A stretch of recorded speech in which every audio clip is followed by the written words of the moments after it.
Welcome to Solvetic, your channel to always learn technology easily.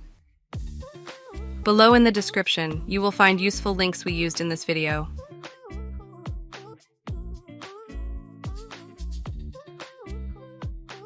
Today in Solvetic, we will see how to Excel link cells in different sheets. Open your Excel document. Here, you can review the data in the available sheets. Now, in the first sheet, select a cell, enter the equal sign, and you will go to the desired sheet, where you will click on the value to use. Press Enter. You can see that this value will be reflected in the first sheet. Finally, drag this cell to the others to copy this formula. You can check that the value is correct.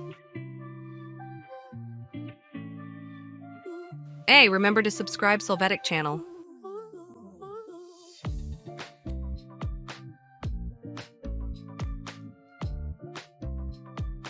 We hope it has been helpful for you.